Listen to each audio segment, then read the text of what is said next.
This is Monster Mash. Friday the 13th. The movie stars the one and only late, great Betsy Palmer as Mrs. Voorhees. You actually have Kevin Bacon in his first major role. And just like A Nightmare on Elm Street with Johnny Depp, I guarantee that the cast of the film of Friday the 13th didn't think that Kevin Bacon was going to blow up and become such a huge star as he did, you know. But anyways, you got Ari Lehman as Jason. He's an awesome guy. He's always at Comic-Cons and shit. He's just a really cool dude. He even has a band called First Jason. Pretty cool shit. Pretty badass. And I have to add, Tom Savini's makeup effects in this movie that he did on Jason were really awesome. Legendary makeup effects at its finest. Story's basically about this little boy that drowned a long time ago named Jason. And the camp counselors weren't paying attention, you know, so Jason met his demise in the bottom of the lake. By the end of the film, after all the murder and everything, you figure out that Pamela Voorhees, played by Betsy Palmer, you know, she's amazing. We find out that it was her, you know, Jason's mother, that was the one that was going around killing everybody all around Camp Crystal Lake. She was just really pissed that they let Jason drown and they weren't even, nobody was watching him, you know. So she came back for her revenge like crazy, you know, she's literally killing people left and right, hitchhikers. They even got this really weird, crazy dude named Crazy Ralph, played by Walt Gorney. He's basically like the guy that's like telling everybody, like warning all the kids that are going to the camp, you know, not to go there. It's cursed and all this shit. Kevin Bacon gets an arrow through his throat. It's really crazy. Like, there's a scene where him and his girlfriend have literally just got done having sex. The girl gets up, I guess, to go like freshen up or take a shower or something. He's sitting there and he's like about to smoke a joint. He like lights it up, and then all of a sudden an arrow from underneath the bed just comes through the top of his neck, you know. It's a really fucking brutal death. Very awesome. So after we figure out that Pamela Voorhees was the killer the whole time, she's chasing Andrea King's character, Alice Hardy, around the camp. Like, she's like one of the last surviving camp counselors, you know, and she's chasing her around. She hits her with something. It's really crazy. There's a bunch of slapstick kind of shit that happens, but she chases her all the way to the lake, and Alice picks up a machete, and she's tired of Mrs. Voorhees' shit at this point, you know, so she literally chops her fucking head off. At the very end, she basically has like a dream or something, or who knows if it really happened, but she's like sitting on a boat, and Jason, played by good old Ari, you know what I'm saying, young Ari, comes out the water and pulls her underneath the water, you know, tipping the boat, everything. Really cool ending. And then she wakes up, you know, and she's like, did anybody see that little boy? The sheriff guy's like, what are you talking about? Jason, you know, and she's like, he's out there or whatever. And like, that's like the end of the movie. It's really good, really awesome, very solid. I love how it was like a woman scorned for revenge for her son, you know, very great twist, you know, because Sleepaway Camp was a great camp slasher flick, you know what I'm saying, but this was the pioneer of the camp slasher flicks. I definitely recommend you guys check it out. Great cast of characters. The musical score, the makeup effects, everything. Sean S. Cunningham definitely did a really good job directing this film. All around, really good camp slasher, kill everybody movie, you know what I'm saying? So I definitely highly recommend you check out Friday the 13th. I'll see you guys on the next episode of Monster Mash.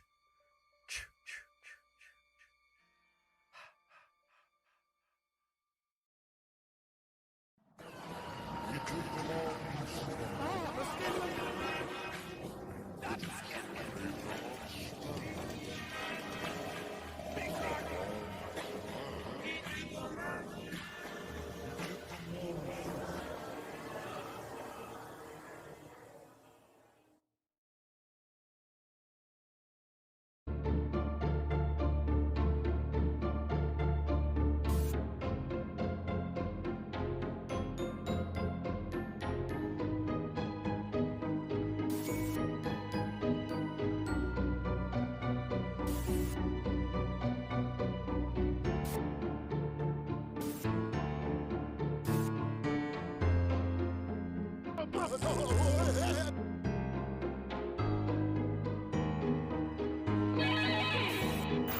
This Monster Mash.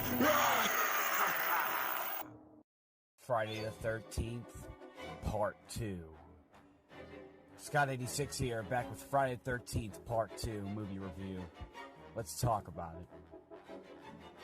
Adrienne King, the chick that played Alice in the first movie, you know, Part 1, she killed Jason's mother, literally decapitating her with a machete. We all thought Jason was dead, but I guess he's not. I guess he maybe was lurking in the woods or something near the lake and he saw his mom beheaded. I don't know. But he's here and he's at her house, you know what I'm saying, and he's pissed. She opens up her refrigerator and she sees Jason's mother's head, severed head in there. And then all of a sudden, Jason's behind her with an ice pick and he just jams it right through her brain. Oh my god. Adrienne King was having like I think she was actually having like a stalker in real life or something like that. I think that's what she said. And she had a lot of shit going on, so she couldn't be in Part 2, so they killed her off, basically. You get a new main heroine character, you know what I'm saying? She's awesome. Amy Steele plays Jeannie in this movie, and she actually stands up to Jason. She's badass. So, Jason comes back for revenge, and now he's just on a killing spree after he killed Alice. So he goes back to Camp Crystal Lake to wreak more revenge, because he's just pissed and he just wants to, like, kill everybody now, you know? So, that's basically what he does, but there's two camp counselors that kind of take him down. You actually get to see Jason's, like, where he lives, like his little shack in the woods. And you actually get to see what Jason looks like, because the whole time he's running around killing people, he's wearing like a potato sack with just one eye hole cut in, so just one of his eyes can see out of it, you know? It's really crazy. Maybe the other eye's blind, and that's why he didn't cut two eye holes. This was before he donned the iconic hockey mask that he wears in every one of them, you know. This was the one where he has the sack on his head, sackhead Jason, you know. Jason basically doesn't die at the end of this movie. He lives for there to be another one, you know. Obviously, I mean, they wanted to make a bunch of these after the first one did so good, and the second one did it fairly well, you know, so they're like, alright, we gotta keep going with this. There's a really cool jump scare before jump scares were like a thing, you know what I'm saying, and it was like new. You see a dog come in and you think everything's okay, you know, because everybody thought the dog was dead or whatever, and the dog comes walking in the room, and there's this really warm moment, and then all of a sudden, like a fucking Jaws movie, you know what I'm saying, Jason just comes through the window and he's like got like some hair kinda, you know what I'm saying, like some long hair, but it's like really thin. So he's not necessarily bald, but he's got really thin, like reddish hair. And he, like, grabs the chick, and then I'm pretty sure the movie ends where she wakes up and she's just, like, freaking out or something. Very awesome flick. A lot of great, horrific death scenes. They have the spear scene where Jason literally shoves a spear through these two people that are fucking crazy. Ralph gets strangled with, like, a barbed wire, chicken wire or some shit. There's a guy in a wheelchair that takes a machete to the face and then goes toppling down some stairs. It's really fucking great. Definitely recommend you guys check it out, but I really recommend that if you do watch Friday the 13th Part 2, you have to watch the first one first. It's like not necessarily just to get it more, but it would make a lot more sense watching Part 1 first and then 2, you know. It is really cool to see Jason in this one. You know what I'm saying? And for all those people out there that say that Jason doesn't run, you're definitely wrong, because he runs a lot in this film. Scott86, I definitely highly recommend you guys check out Friday the 13th Part 2. Definitely one of those slasher 80s flicks that you just don't want to miss. Thanks for watching this episode of Monster Mash, folks. I'll see y'all next time.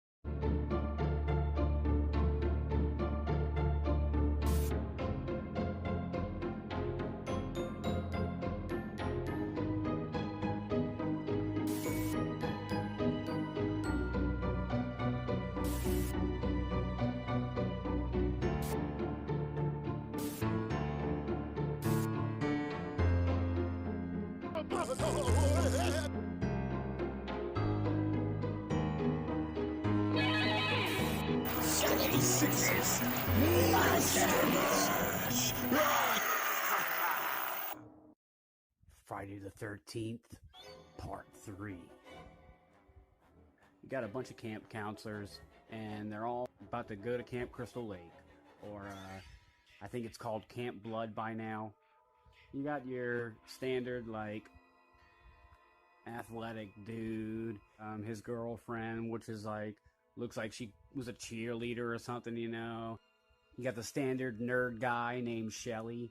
He's got all these masks and all these crazy gags and shit. And of course you got the two stoner characters. And the main protagonist, female protagonist of the film, is Chris, played by Dana Kimmel. I guess apparently a long time ago, Jason tried to attack her, you know, whenever she was at the camp, whenever she was younger or something, or a couple years back. And she has this weird fear of going back there because of her encounter with Jason. She goes back anyway, foolishly goes back to the camp. I also forgot to mention the bikers. They're like the bad guys, pretty much of the film, besides Jason. And they just go around and causing havoc everywhere they go, just fucking with everybody, pretty much. They end up coming across the biker people, you know, and they give Shelly a hard time because he's like a nerd, and he's kind of overweight, you know, so they're just messing with him. He literally knocks their motorcycles over whenever he's trying to back out in the car. One of the biker guys is like standing in front of the car, you know, he like runs in front of his car and he wraps a chain around his hand, like his knuckles, you know, and he's like, pretends like he's about to punch it, and then like he tells him to pass or whatever, you know, and then he like punches the window. One of the bikers actually gets impaled by Jason with a pitchfork. It was really brutal. We could talk about Shelly a little bit more because Shelly is basically the reason why Jason gets the iconic hockey mask that he will wear throughout the rest of the series from this point in, basically. He plays a lot of jokes on all the characters, and nobody really likes him, you know, because he's kind of aggravating, and he's always, like, pulling practical jokes on everybody. Like the axe to the head prank. You know, he's just constantly staying pranking people. There's this one scene in particular, possibly one of the most crucial scenes ever to go down in a Friday the 13th film. It's the scene in which Jason gets his mask. Shelly ends up getting killed, like his throat slashed. She thinks that he's playing a joke on her, you know, so she doesn't believe it. And then, like, I guess she realizes that he really is dead and starts to freak out. And then she starts to run away. And then to no avail, she runs right into Jason, who's just waiting with this super hot fireplace poker. And he just jams it right through her stomach. So we go back to the dock, and Shelly's date, quote unquote, is trying to fish Shelly's wallet out of the lake, you know, because it fell in the lake. And she's, you know, tiptoeing in the lake, and she's about to reach over and grab the wallet out the water.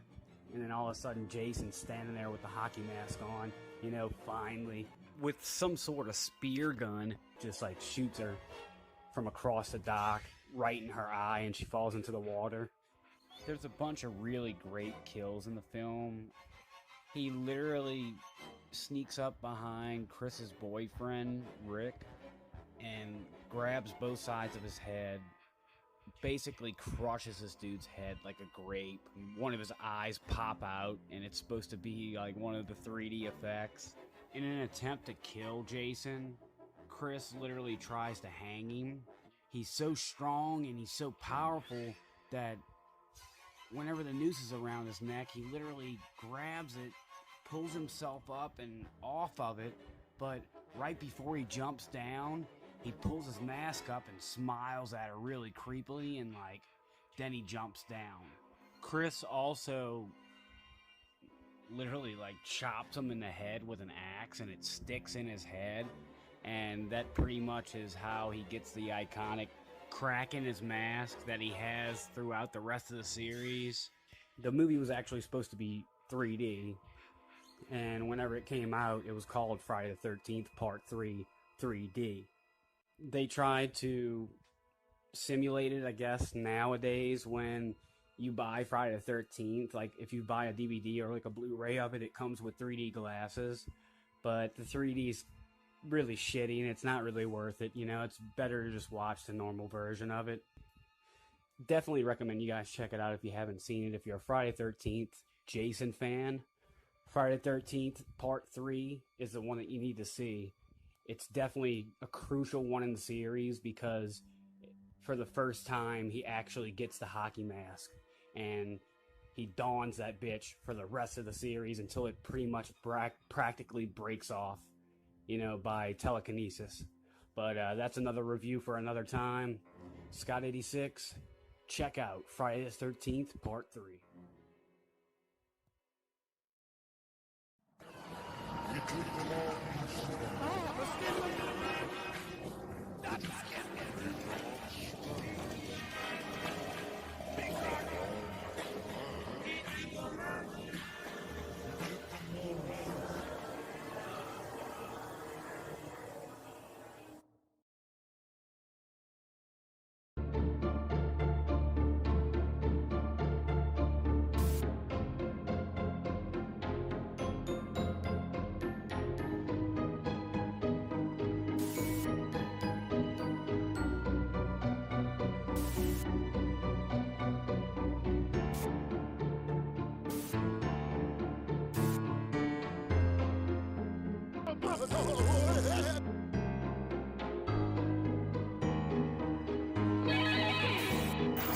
Sixes.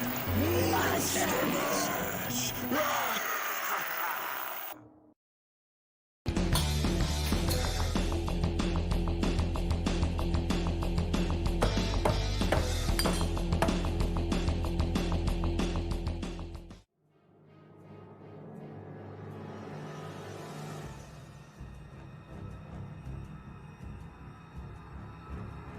I'm way too drunk for this shit.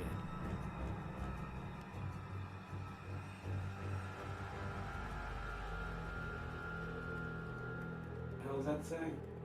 Klaatu? What the hell does that mean? Sounds like something Alex would say. Klaatu, Barada, Nikto? Something?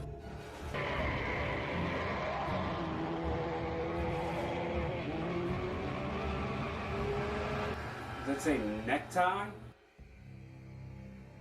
What the hell? This thing doesn't work.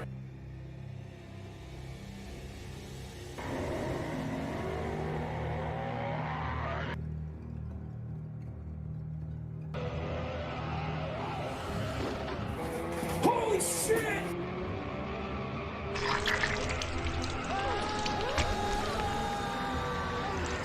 Sixes.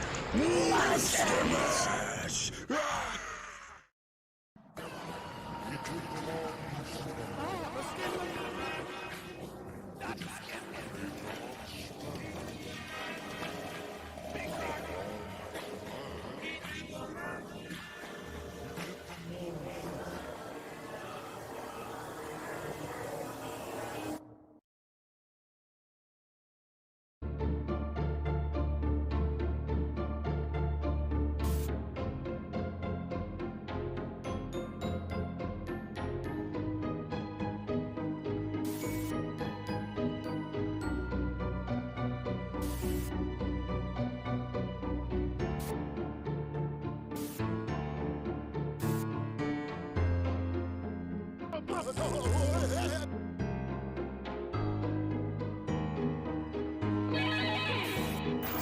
Sixes.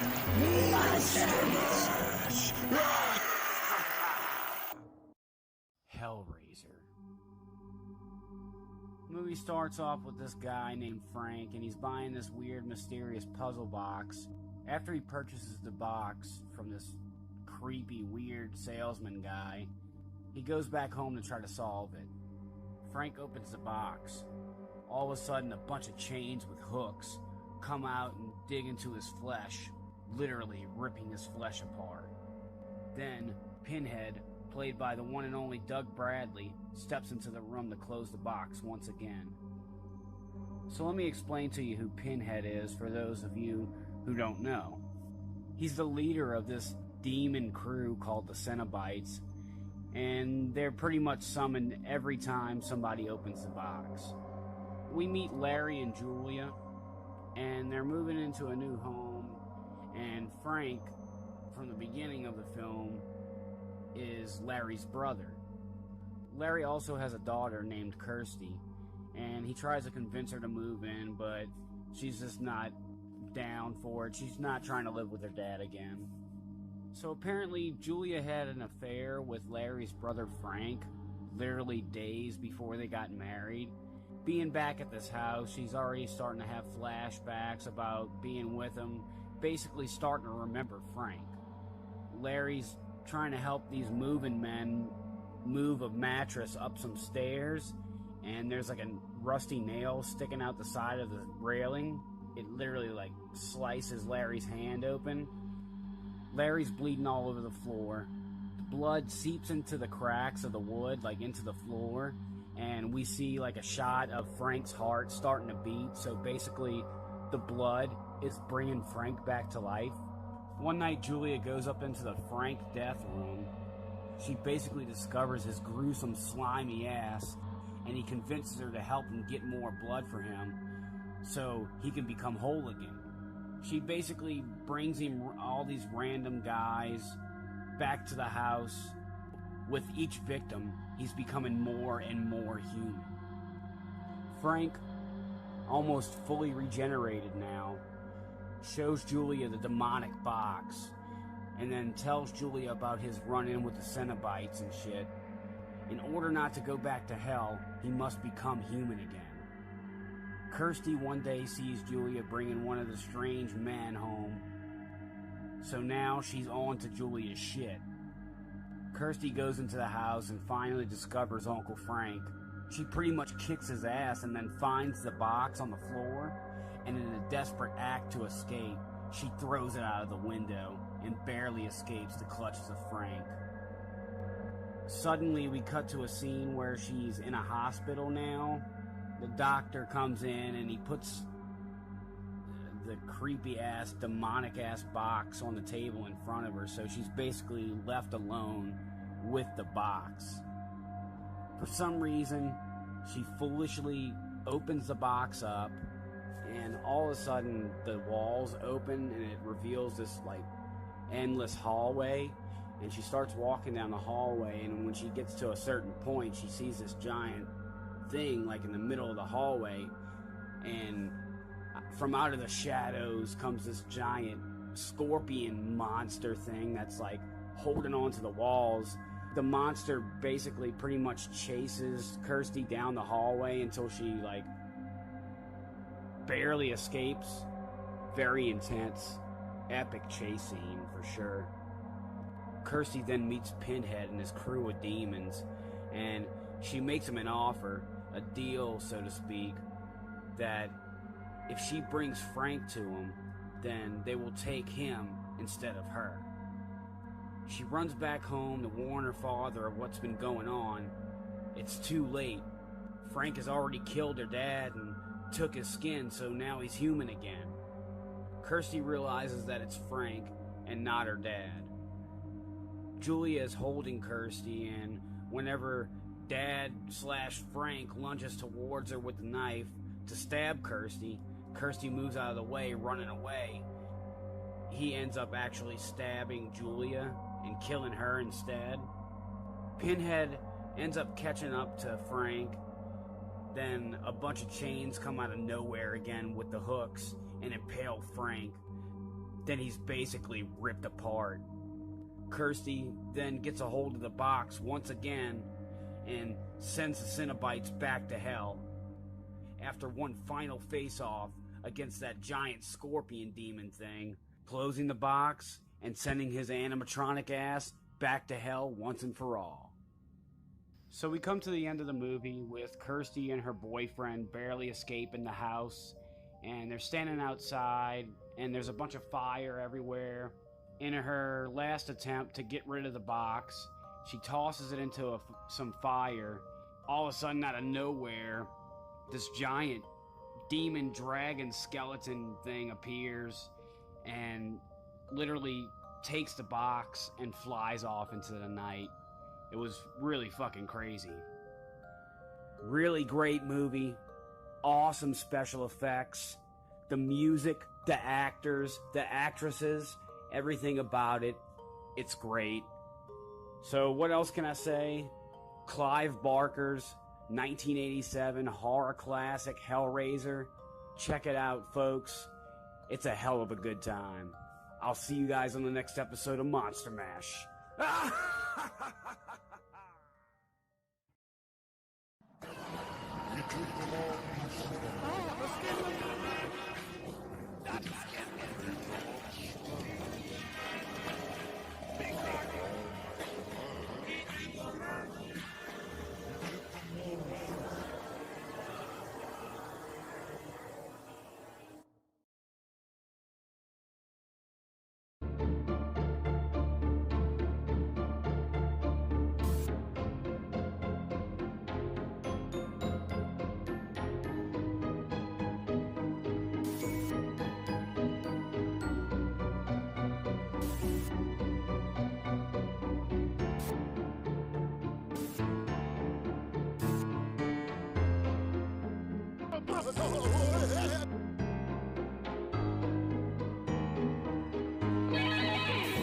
'76's Monster Mash.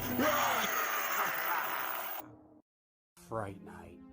Yeah, one of my favorite horror movies of all time.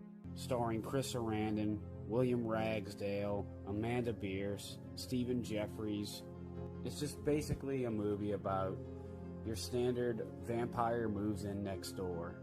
Yeah, I know it might sound silly and kind of stupid, but it's actually done really well, and like I said, it's one of my favorite horror films of all time. So, it's the beginning of the film. Charlie's with his girlfriend, you know, they're about to, like, have sex or make love, as she says, as she calls it, and Charlie gets a glimpse out the window and he sees a couple of people, I guess, that moved in next door, and they're carrying a coffin into the house. He tries to tell his girlfriend, you know, and she thinks he's crazy and ends up leaving. The next day, Charlie notices like a hooker or something get out of a taxi cab, and she asks if this is 99. He tells her no, that's next door, you know, so she goes over next door to the house where the people just moved into, and then later on, Charlie hears a scream. The next night, Charlie's sitting there looking out of his window with some binoculars, you know, he's just kind of curious about what that scream was, you know, he's like patrolling now. He's looking out of his window, and all of a sudden, across the way, in the neighbor's house, he sees this girl, like, naked with this guy, like, standing behind her. It's like this really sensual scene, and Jerry Dandridge, the vampire neighbor guy, you know what I'm saying, he's about to bite the girl, and he looks up and he realizes that Charlie's looking at him from across the way. Charlie could clearly see his fangs.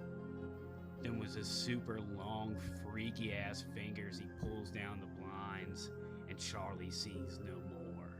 Charlie Brewster watches this show on TV pretty much like every night, and it's called Fright Night. And the host is this wacky, zany host named Peter Vincent, the great vampire hunter killer or some shit. And he's this old guy, and he hosts this like horror movie marathon thing, basically, that's called Fright Night. A bunch of really weird stuff keeps happening, you know. Charlie sees like a bat.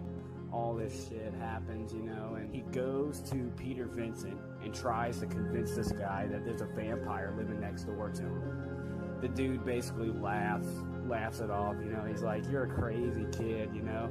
I'm just a TV show host, you know. It's just a character. None of this is real, you know. Vampires don't exist. He basically laughs it off, making Charlie feel like an idiot. Charlie's basically just out of luck again. To make a long story short, Peter Vincent is hired by Charlie's friends, Evil Ed and his girlfriend Amy, to basically go down to Jerry Dandridge's house and perform like a vampire ritual to make sure that he's not a vampire, you know, just to make sure, so Charlie can have a peace of mind and know that he's not living next door to a vampire, right? There's a lot of nods to Dracula in this film too. It's really neat.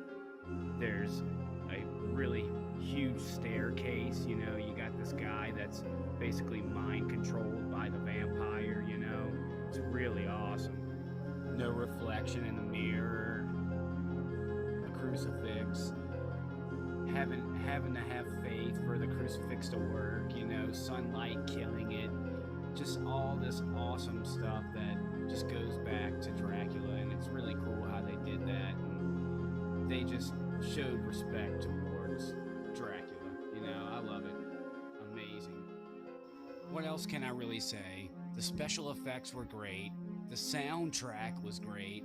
It had Jay Giles Band on it, you know, it had that really awesome song, The Beast Inside, on there, you know. It was just all around a really fun movie, so go grab some popcorn, check it out. Fright Night, I highly recommend this film. Just an 80s nostalgic time capsule in itself. Scott 86, I'll see y'all in the next episode of Monster Mash!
Oh boy.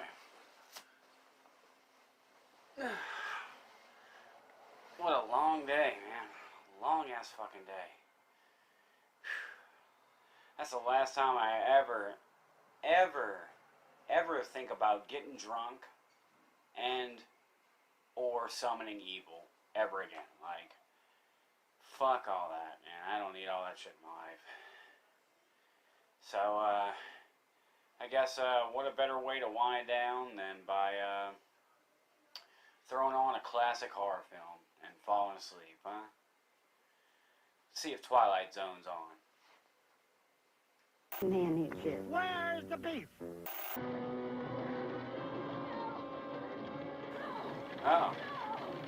It's this movie. Again. I feel like I watch this movie every year.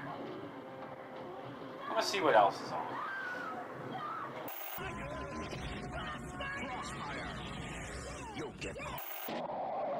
Holy shit. I turned this movie on just in the nick of time. The Nikola test. They're drag racing. This is fucking awesome. Oh shit. Whoa, watch out. Go. Oh. Whoa. Shit. She fucking crashed. Damn. They fucking crashed. Even for a movie back then, it's pretty fucking brutal. I'm gonna keep this on until I fall asleep. This is some interesting ass shit. Holy shit, what the hell is that guy? The hell is he trying to do? The hell?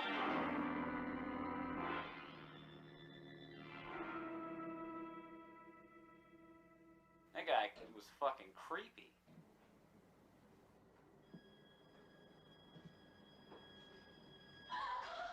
Holy shit, he's back again. Holy fuck, he is back again. Somebody better come and get him. Because he is fucking scary as shit. Fuck that guy. You better run, bitch!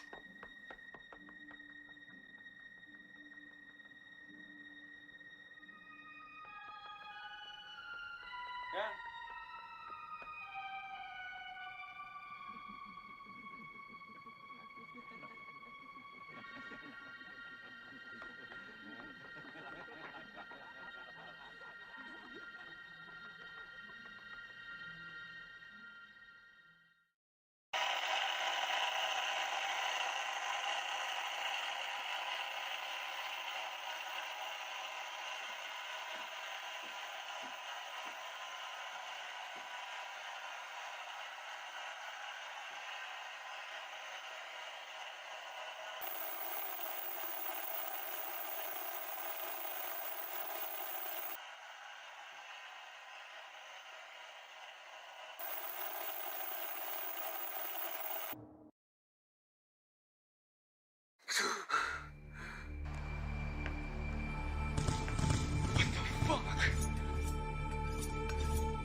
What are you doing right there?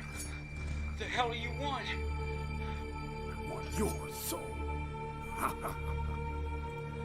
Why does your face look like that?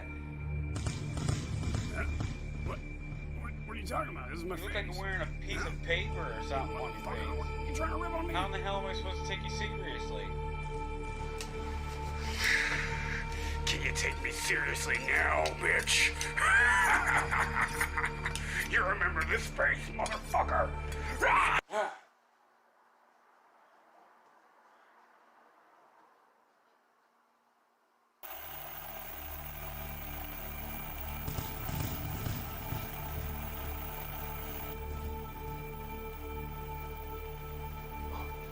Oh no. It's you. And you. What the fuck? I killed both of you.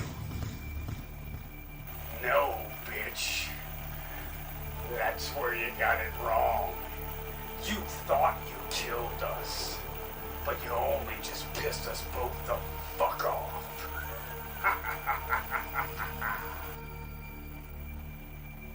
No. Yeah, motherfucker. And I, Freddy Krueger, challenge you to the ultimate tournament. A fight to the death. Only one walks out alive, bitch. Wait a minute. You mean exactly like Mortal Kombat? Like literally Mortal Kombat? Who cares what it's like, bitch? Are you in or not? Yeah. Okay, I accept your challenge, Kruger. You know why? Because somebody needs to fucking shut you up. And you too, Michael, you fucking motherfucker. Even though you're not saying shit back there, I know what you're fucking thinking. You want to come into my dreams with this fucking crazy wrestling promo? I'm gonna come there and mop the floor with you motherfuckers. Watch. You'll see. Yeah, I accept your challenge. It's on, motherfucker. I'm taking you fucks down. Alright. See you there then, bitch. Oh, and by the way, it's taking place on Halloween. And if you got any friends that you want to come down and test their might, bring them down, motherfucker.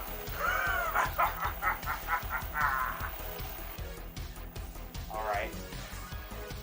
Well, you see, the thing is I know just the guys. Alright. We will see you fucking motherfuckers there. And we're gonna stomp the shit out of anybody you got. Bring it on, Freddy. I'll fucking see you on Halloween, motherfucker. You're going down. You're going the fuck down. You too, fucking mine. You gonna take that? Oh, okay. Alright, Michael Myers, you wanna talk shit? Why don't you come up to the front of the class so everybody can hear you?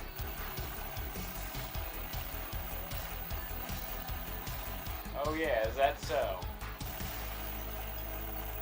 Oh, stab motions, alright. Alright, look, you look like a fucking mime. Just get out of here and bring Freddy back on. Yeah, you look ridiculous. Look at yourself.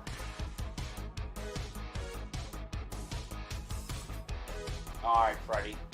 Well, I'm gonna call the boys and, we'll be there on Halloween to smash your fucking asses back to hell. Consider your soul mine. Alright, well, I'm sick of this fucking program. I'm changing the channel. Later, fucks.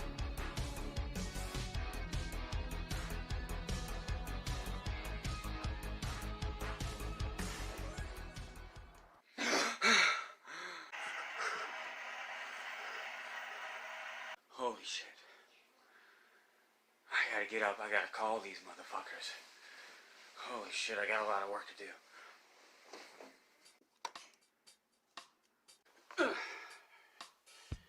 Alright, well, I guess let's get to it. Who am I gonna call first?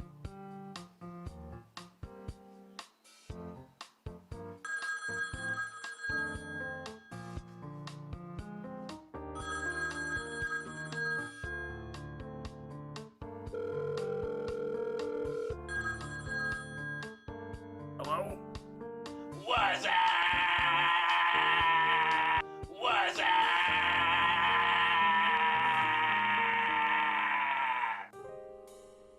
Yeah, that was a good one, man. Hey man, how you doing? I'm doing great, actually. Just kind of sitting here playing with my balls. That's fucking awkward, man. Look, I just wanted to tell you that, we're having a tournament, or Freddy Krueger is hosting a tournament on Halloween. He wants to basically okay.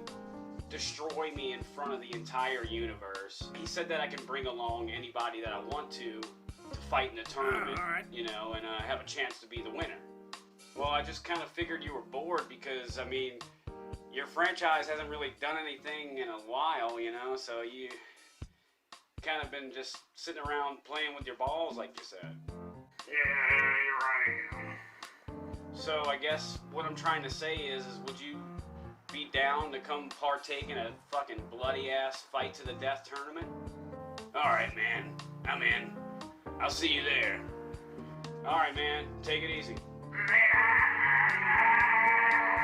Later! Alright, well, that's one down, I guess. Let's call a monster and see what he's doing.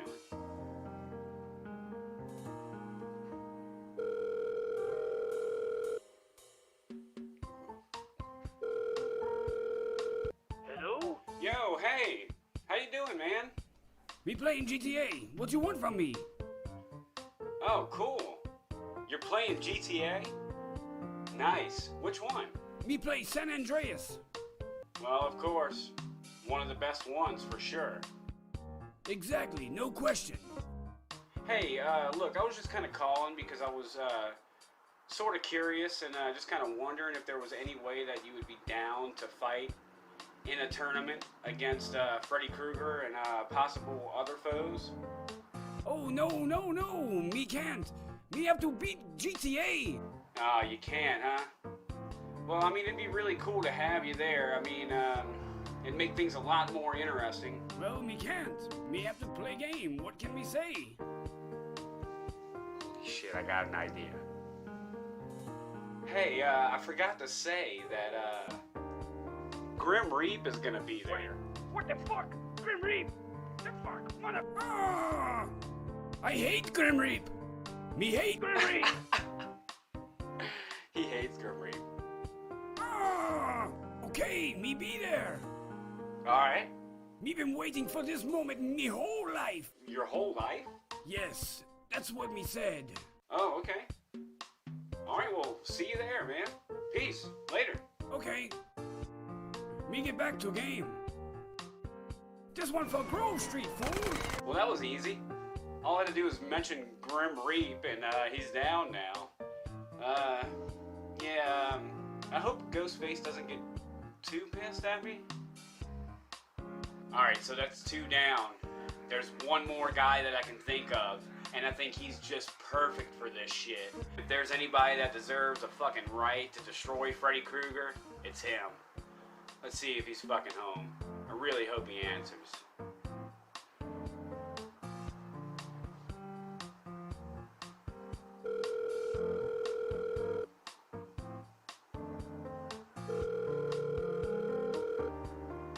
Where the fuck is this guy?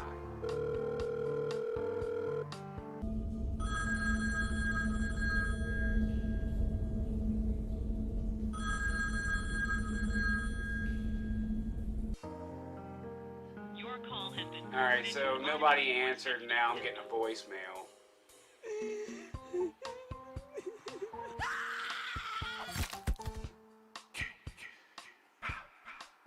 That's a voicemail. At the tone, please record your message. When you've finished recording, you may hang up or press 1 for more. Alright, I'm gonna leave a message, you guys. Here we go. Yo, you big half-dead motherfucker. Call me back.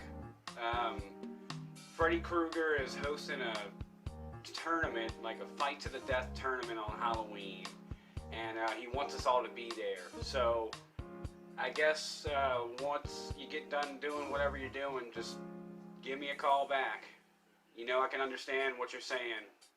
So, just definitely try to call me, alright? Alright, later, man. Alright, so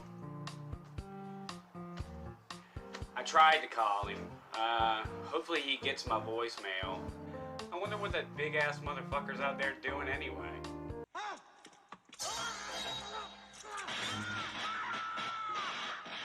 Like, what could he possibly be doing right now? What does he have to do right now?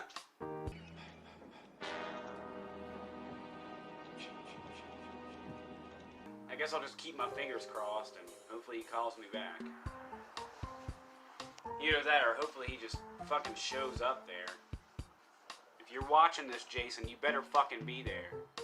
I'm counting on you, man. You're my boy.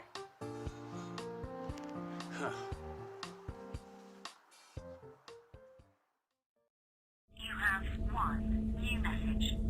Main menu. To listen to your messages, press 1. First, new message.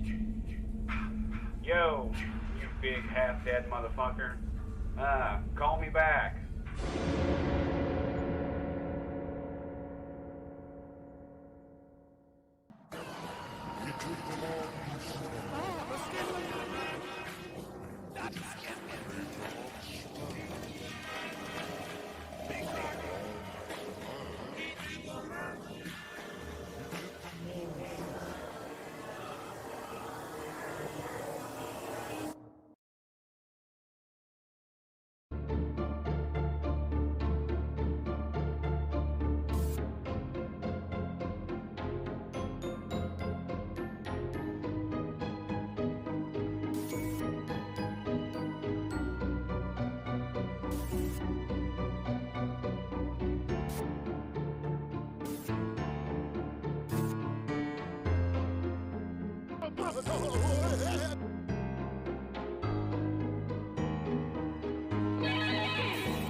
Night of the Creeps. Okay, so when the movie starts off, we're on a spaceship, and there's this alien guy running around. He has this huge canister, and he's running away from something. You come to find out that he's running away from other alien dudes that just want to get the canister back from him. And this guy's mission is to get this fucking canister off this motherfucking ship. So he freaking throws the canister off the ship, and it crashes down to Earth. Then we go to Sorority Row 1959, where we see two lovers overlooking the point when they see what looks like a comet or like a meteor or something crashing through the sky. So big manly man here decides, let's go check it out. So they finally pull over. The guy gets out the car, and the chick's like freaking out because she doesn't want to be in the car alone. Mr. Hero here has to get out the car and go save the day and find the shooting star. And what he finds is so grisly so horrific. He leans over and he sees this canister on the ground that's cracked. And all of a sudden, out of nowhere, this giant slug just leaps out of the canister and right into his fucking mouth. And then the giant mutated alien slug works its way up to his brain, and that's where it incubates. So you basically just walk around and wander around like a mindless zombie, you know, and then your head explodes and a bunch of them shoot out, creating more zombies, essentially. Meanwhile, his girlfriend's back in the car getting axe murdered. Okay, so the movie stars these two guys, and they're in a college, and they're trying to become, like, they're trying to get into a frat because one of the guys wants this girl to like him. His friend's doing whatever he can to try to hook the two of them up. But they try to join this fraternity, and basically the fucking asshole jock motherfucker frat guys tell them that they have to go down to a morgue or something and obtain an actual corpse. Basically tells them that they have to go find a body, like a dead body somehow, and then put it on the steps of another fraternity, you know, to freak them out as like a sort of a prank or something. And it's basically their initiation into the beta. They go down to this like cryogenic stasis lab or something, and they sneak in, and they find this guy frozen inside this tube. He's literally in a cryogenic state, basically suspended animation. And somehow, by pressing a bunch of buttons, I guess, they accidentally open up the fucking container, like containing this frozen corpsicle, is what they call it. After they open up the human corpsicle's frozen sarcophagus, they're dragging him out of there, or carrying him out of there, and then out of nowhere, this motherfucker comes alive and grabs JC's arm, and then they both freak the fuck out and get the hell out of there. Okay, to make a long story short, JC, you know, Chris's buddy, his friend, his pal, he finds out pretty much how the zombies are happening, like what the fuck like is the cause of it. He finally figures it out, but by the time he does, it's too late.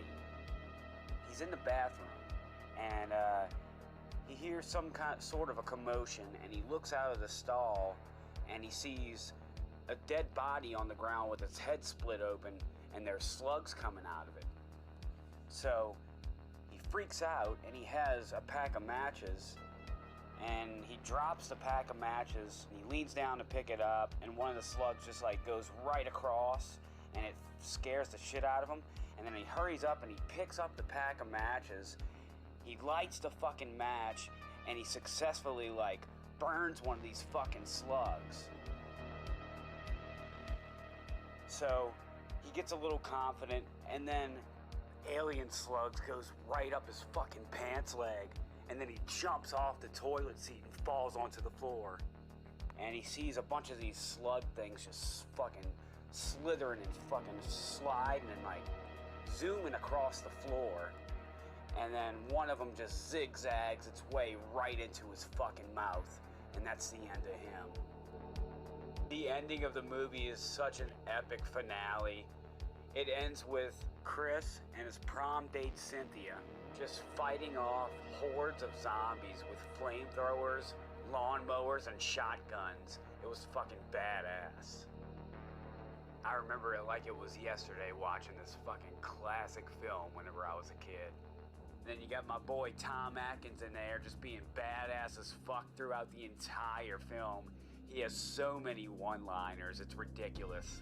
I mean, all I can truly say is, if you haven't seen this classic, iconic horror film from the 80s, definitely highly recommend that you check it out.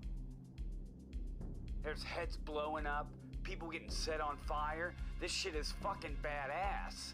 There was no other zombie movie back then like this at all. and especially the way that they turned into the zombies, was sheer genius. Scott 86, Night of the Creeps. See you guys on the next episode of Monster Mash.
What the hell are you doing out there, man? Oh, hey, I'm just standing out here. I was trying to scare you. Did I get you? No, you didn't scare me at all, man. You just look crazy, and all the neighbors are probably wondering what the hell you're doing out here, man. You better get the hell out of here. Well, hey, I'm just a webhead, man. I'm trying my best, okay? I'm out of here. You're insane, man.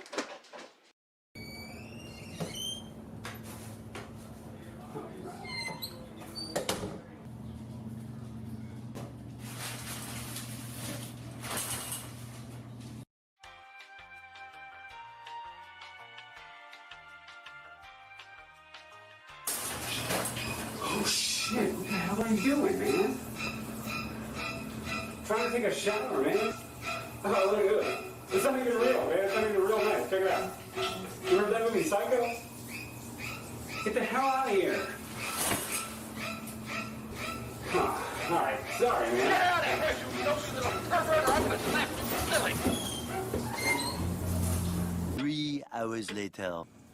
Ah! Oh, shit, dude. What the hell are you doing? Did I get you? Yeah, you definitely got me that time. All right.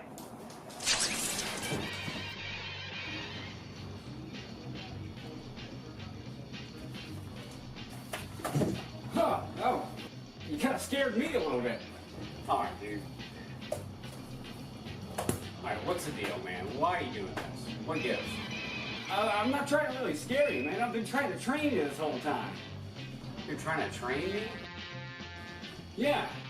Are you serious? This whole time you're outside the window, standing there, sneaking up on me while I'm trying to make a sandwich in the kitchen and, like, literally being a psychopath and, like, pretending you're gonna stab me with a fake knife in the bathroom? Like, why didn't you just say something, man? I didn't really know how to approach you about it, you know? So if you're gonna fight Freddy Krueger, you're gonna need some skill, man, and looking at you right now, you really don't look like you can do much, so, follow me. All right, yeah, I'm down. Oh, wait, hold on, wait.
Halloween 3, Season of the Witch.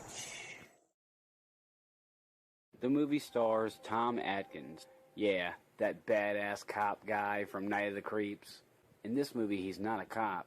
He's actually a doctor named Daniel. One night, this crazy lunatic guy comes in clutching a Halloween mask. They rush him into the ER. Eventually, this weird guy in a suit comes in, breaks his nose with his fingers, like, crushes the dude's face. It was unreal. He goes outside, he walks out of the hospital, there's people trying to tell him to stop. He walks outside, gets in his car, out of nowhere, for some random reason, just pours gasoline, like, all over his face and body. And then he, like, lights a match or a lighter or something, and boom, blows the fuck up. Tom Atkins, you know, the doctor guy, just kind of standing there like, what the hell's going on? So now Daniel's just basically forced or, like, pushed into this insane, intense Halloween nightmare. There's these evil masks that are created by this company called Silver Shamrock. The co-founder's name is Connell Cochran or some shit. And anyways, he's this old guy and he's like really corrupt. He owns his factory and they just distribute these fucking evil masks that kill you when you put them on. Pretty wicked. The mask doesn't just kill you when you just simply just put it on. It has to be activated, so to speak, by this fucking commercial that plays throughout the entire film. I can't forget the damn jingle. It plays through the entire film. It drives you nuts. The commercial plays when the kids are wearing the masks, no matter where they are. They're sitting in front of a TV anywhere in the United States, wearing the mask when the commercial plays. And it's a certain commercial, like they have to wait till Halloween or whatever. And on Halloween, there's going to be this big giveaway or whatever, this huge Halloween giveaway. Every kid that's wearing that mask when that commercial airs on Halloween is gonna fucking die. I know most of you are thinking right now, the movie doesn't involve Michael Myers at all whatsoever except for a short nod to the film. You're sitting there thinking, there's no Michael Myers, dude. This movie sucks ass. Michael Myers just got so popular. You know, he was so badass in the first two films. So for the audiences, whenever Halloween 3 rolled around, not knowing what John Carpenter's original idea for the series was, expected to see Michael Myers and didn't see him in Halloween 3 at all. I think that's why most people hated it. And most people to this day really still don't like it because it's not a Michael Myers movie, you know. But if you look at it just as a horror film, like a standalone horror flick, 80s horror flick, you know, then it's a really good movie. We find out that the old man that was killed by the weird dude in the suit in the beginning or whatever, he had a daughter, and she's basically the other main character besides Tom Atkins. And then they just like go on this journey basically to figure out what the deal is with these evil masks. So they go out to this hotel. There's this woman in the room next to him, I guess, and she has one of the masks, and she's like complaining about how it's like defective or some shit and like cheap or something, and like the little doubloon that was on the mask like came off, and she's like bitching about it. And she goes back to her room and trying to fucking like fiddle with it or something. I don't know what she's doing. And all of a sudden this laser beam comes out of the token and just like fries her mouth all fucked up. Look at that shit. It was really fucking disturbing. Super brutal. Okay, so after that scene, that insane scene with the woman getting fucking fucked up by the coin, this van pulls up and more of the guys in the suits jump out. Good old Connell Cochran or whatever, the owner of the factory, he like introduces himself to the people and tells everybody, you know, you don't have anything to worry about. And like there's this old Irish guy that owns the hotel and he's so pro Cochran, you know what I'm saying? He's like, Cochran is like the best thing that's ever happened to this town and all this shit, you know, and like he's just rambling on to the doctor, you know. It's just really weird how an ambulance doesn't come and get him and bring him to a hospital. Tom Atkins, the doctor guy, you know, he knows that something weird's going down, so him and the girl investigate it. They start to get closer and closer. They're getting leads. The doctor's like female doctor friend or whatever, she gets in too deep and figures out too much, and then this robot dude or one of the guys in the suits or whatever, the robot guy, he like goes over there and like kills the fuck out the woman, you know, because she was getting too close to figuring out what they were doing, you know. Basically, to make a long story short, they go to the factory. They go like on this tour or something. They're just being given a tour of the factory, and they're showing like how the masks are made, how they put the seal of approval on each mask and all this shit, and they're just showing them around the factory. This one family goes into this test room, I guess you can say, and like there's a TV in the middle of the room and a couch, you know, and the mom and dad sit down. The kid has his free mask that was given to him by Cochran, you know what I'm saying? He's so stoked about his pumpkin mask, and the commercial comes on the TV. All of a sudden, like, the kid's mask starts bubbling and doing all this crazy shit, and it busts open, and, like, these fucking crickets and all these bugs and shit just, like, come pouring out the mask, and the kid's just dead as fuck on the ground. The mom's freaking out, the dad's freaking out. They're trying to get out, and they realize that they're locked in there. Mr. Tom Atkins himself, he goes back to the warehouse. He just like pours the chips that were on, all these microchips that were on the masks, those seals of approval or whatever they put on the mask. He just pours like a big box of them over the rail, and they fall on top of Cochran. And a couple of the robots, all the robot dudes that are standing in the area, everybody gets fried. Cochran blows up. It's fucking intense. Anyways, after he pretty much destroys the factory, he gets the fuck out of there. He thinks that everything's okay, and he's won. You know what I'm saying? He took down Cochran, destroyed the factory. Those masks and the commercial, it's all over. Everybody's going to be fine, right? Wrong. The doctor guy and the girl driving, they crash, and then you realize, like, you figure out that the girl was a robot the whole time. Dudes in the suits are like robots and shit, you know what I'm saying? And they were made by this Cochran dude. We get to the gas station. Tom Atkins walks up in there. 3 kids walk in, and they're trick-or-treating, you know, it's Halloween.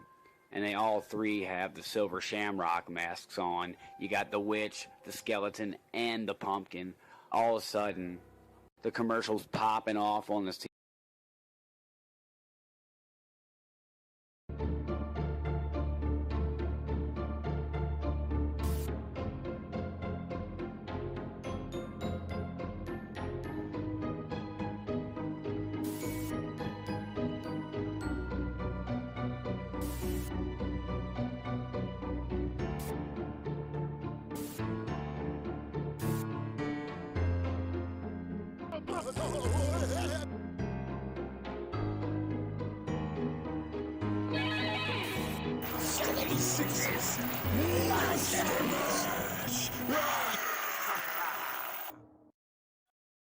Whoa. This is the place, I guess, huh? This place looks pretty We nice. made it, man. We're here. It's quiet. Too quiet. Where is this frickin' clown? Yeah, that's what I'm saying. Where is this guy?